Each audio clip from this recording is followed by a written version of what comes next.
오늘 이 아침 하나님께서 주시는 말씀 요한복음 4장 27절에서 42절 말씀 한 절씩 교독하겠습니다.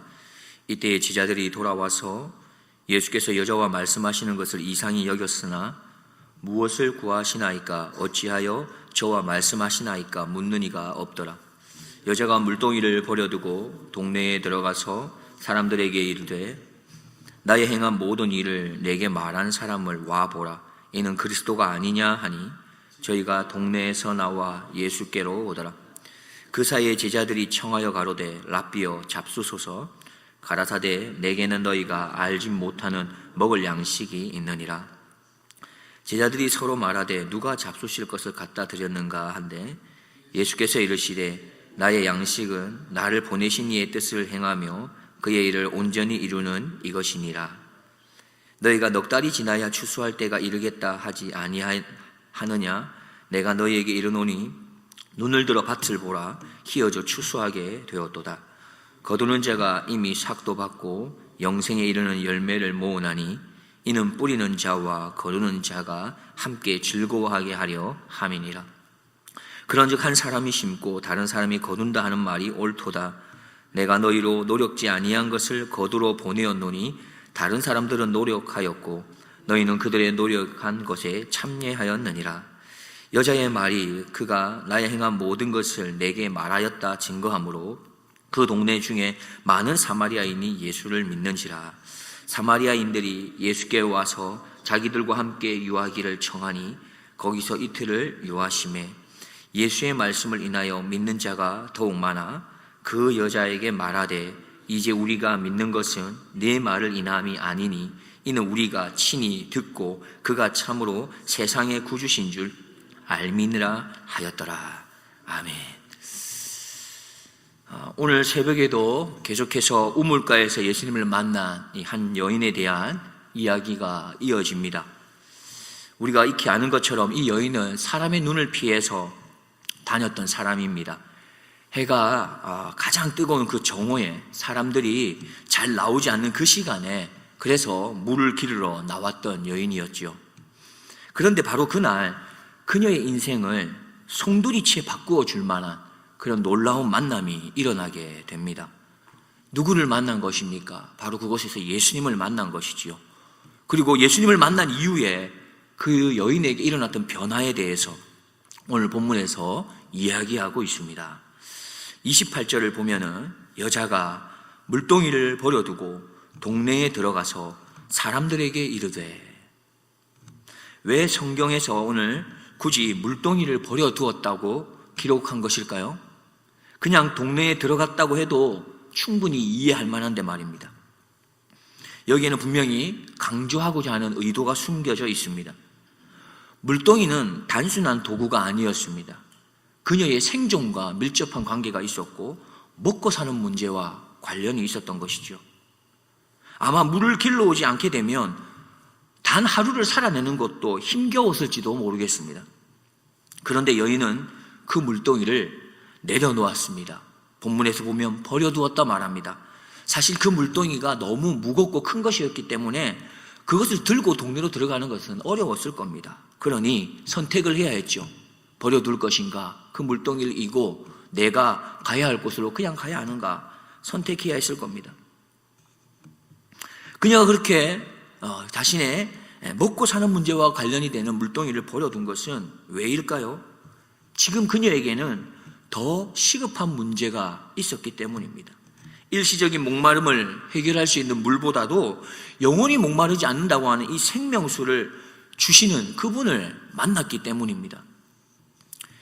예수님께서 앞에 이렇게 말씀하셨지 않습니까? 14절에 보면은 내가 주는 물을 먹는 자는 영원히 목마르지 아니하리니 나의 주는 물은 그 속에서 영생하도록 솟아나는 샘물이 되리라. 바로 예수님과의 만남은 그녀의 우선순위를 바꾸게 된 것입니다. 전에는 사람들의 시선이 두려웠던 여인입니다. 전에는 숨는 것이 오히려 편했었고 그리고 현실의 중요성을 그냥 알고 지냈던 여인이었습니다. 그러나 예수님을 만나고 나니까 사람들의 그 시선보다 더 중요한 것이 생겼던 것이죠. 심지어 동네 사람들을 보면서 불쌍하게 보이기까지 합니다. 이전에는 피하고 싶었던 그 사람들이 이제는 찾아가야 할 대상이 되어버렸습니다. 아니, 찾아가고 싶은 대상이 되어버린 거죠. 나는 예수님을 만나고 무엇을 내려놓으셨습니까? 나는 나의 시선이 예수님을 만난 이후에 어떻게 변화되었습니까?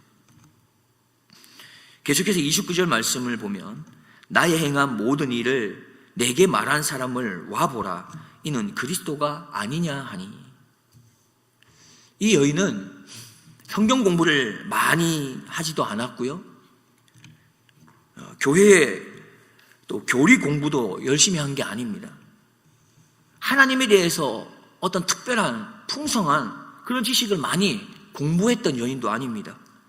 그러나 그는 그저 동네 사람들에게로 달려나갔습니다. 그녀가 사람들에게 찾아가서 말한 것은 단 한 가지입니다. 내가 만난 분을 와서 봐라. 그분은 나를 다 알고 있다. 내가 행한 모든 것을 다 알고 계신다.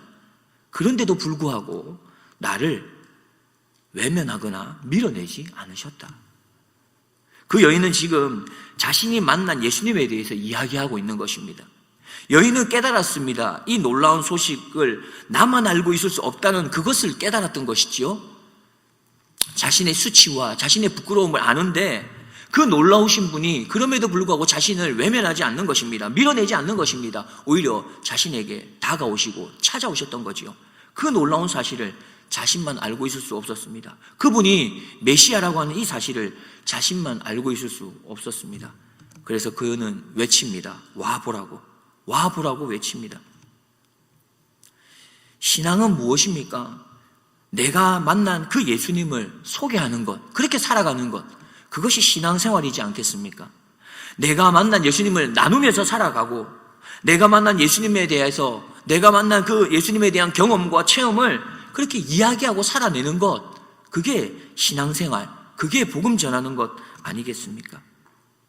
하나님의 말씀, 이 복음이라는 것은 죽어 있는 것이 아닙니다. 히브리서 4장 12절에 하나님의 말씀은 살아있고 운동력이 있다 말씀하십니다. 복음은 살아있는 것입니다.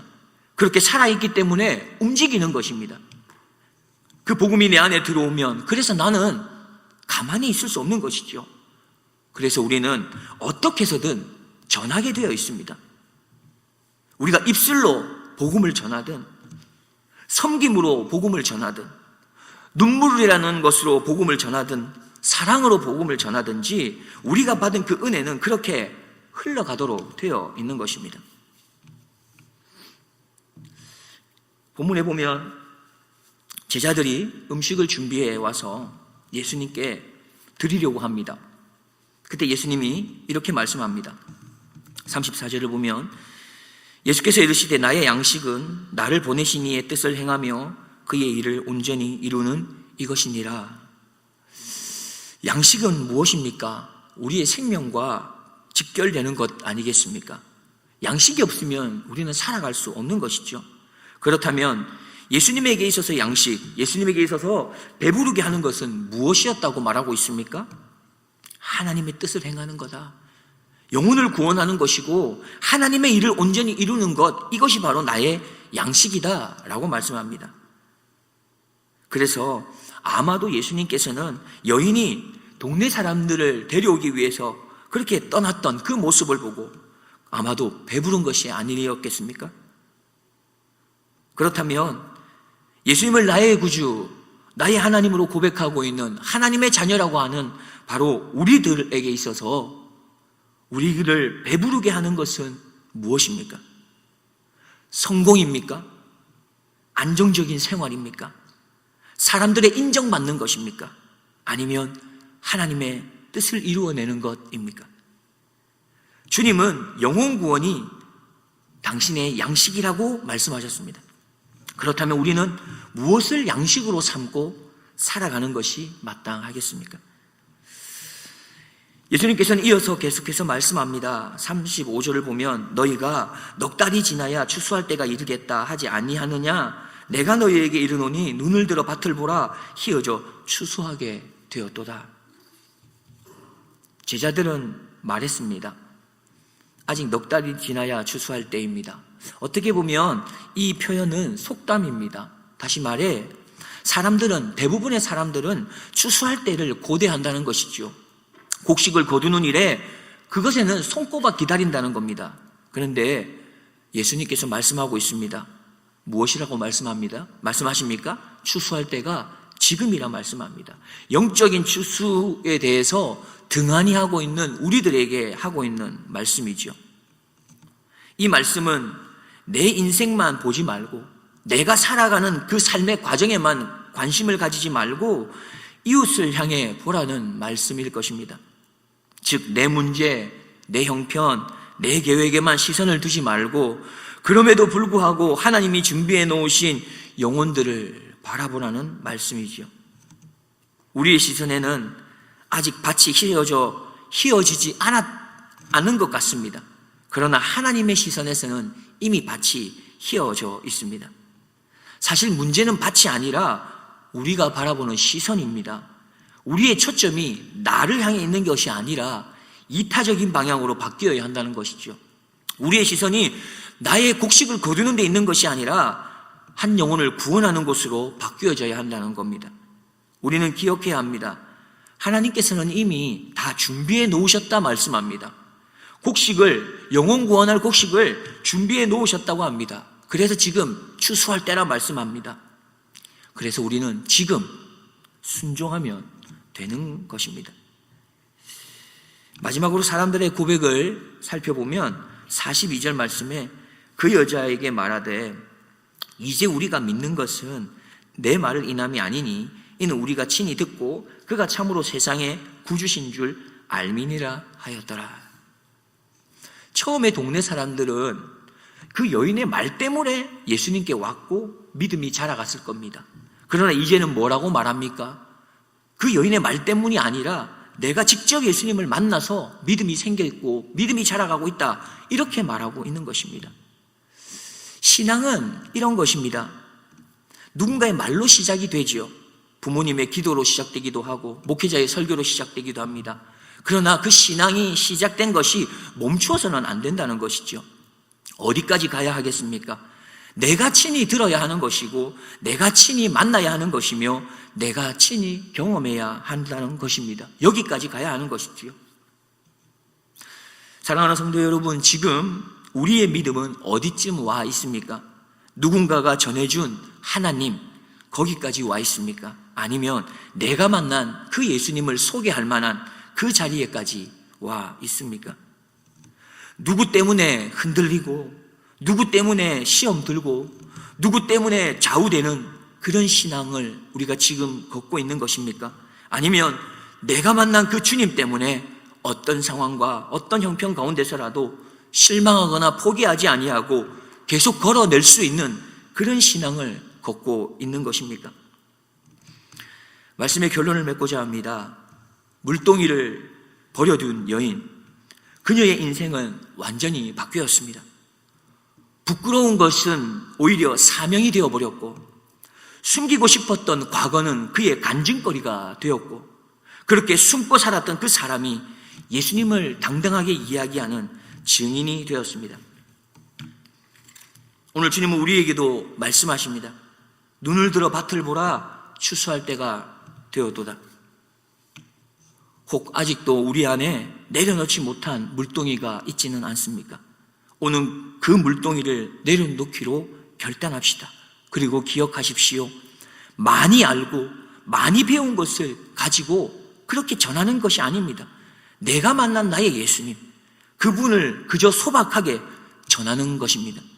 그렇게 되면 우리가 전하는 그 예수님의 이야기를 통해서 예수님께 나오는 사람들이 있게 될 것이며 그들의 마음에 믿음도 시작될 것입니다.